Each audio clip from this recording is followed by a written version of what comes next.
পটলের ভর্তা তাও আবার এত বেশি সুস্বাদু যে বাড়ির সবাই খেয়ে টোটালি প্রেমে পড়ে গেছে। কি এমন দিয়েছি যে এত মজার হয়েছে। আজকে তোমাদের সঙ্গে দারুণ সুস্বাদু একদমই ইউনিক পটল ভর্তা রেসিপি শেয়ার করব, যেটা বানানো খুবই সহজ। তো পটল ভর্তা করার জন্য একদম ফ্রেশ দেখে পটল নিয়ে নিতে হবে, আর পটলের দুটো সাইড কেটে দিয়ে খোসাটা ঠিক এইভাবে ঘষে ছাড়িয়ে নিতে হবে। তোমরা যে পরিমাণে পটল ভর্তা বানাতে চাও সেই হিসেব করে পটলগুলো নিয়ে নেবে।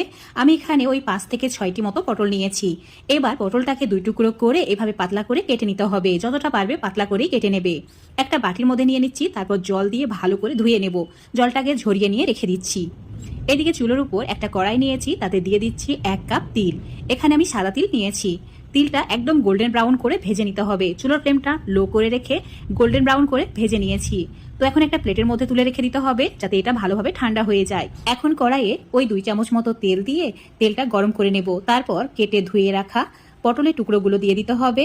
এর মধ্যে সামান্য পরিমাণে নুন আর হলুদ দিয়ে দেব, তাতে করে ভালোভাবে পটলটা সেদ্ধ হয়ে যাবে। আর হ্যাঁ, এখানে পটলটা পুড়িয়ে ফেললে হবে না, হালকা গোল্ডেন করে ভেজে নিতে হবে, যাতে পটলের কাঁচা গন্ধটা চলে যায় আর খুব ভালোভাবে সেদ্ধ হয়ে যায়। ঠিক এইভাবে তুলে নিয়েছি একটা প্লেটের মধ্যে।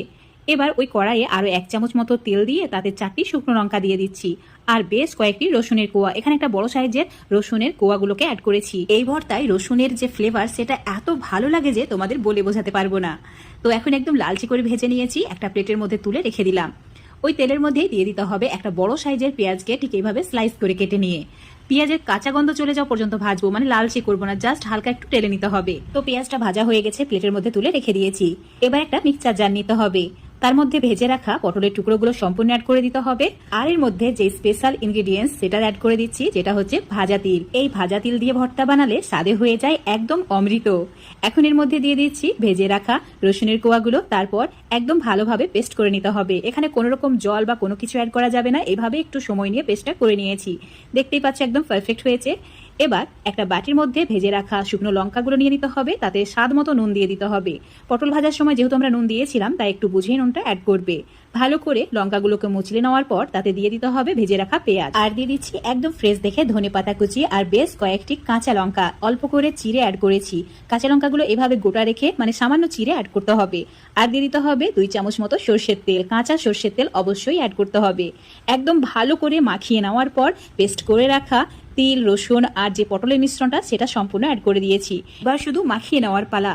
তো একদম মনের মতো করে একটু সময় নিয়ে মাখিয়ে নেবে, তাহলে জমে উঠবে। তো একটা প্লেটের মধ্যে সার্ভ করে নিচ্ছি। দেখতেই পাচ্ছ দারুণ লোভনীয় হয়েছে, তাই না? রুটি বলো, পরোটা বলো, এমনকি ভাত খিচুড়ি সবের সঙ্গে এই ভর্তাটা জাস্ট অসাম লাগে। তো অবশ্যই তোমরা একবার হলেও ট্রাই করে দেখবে। আজকে তোমাদের সঙ্গে একদমই ইউনিক একটা ভর্তা রেসিপি শেয়ার করেছি। তো এই রেসিপিটা যাকে খাওয়া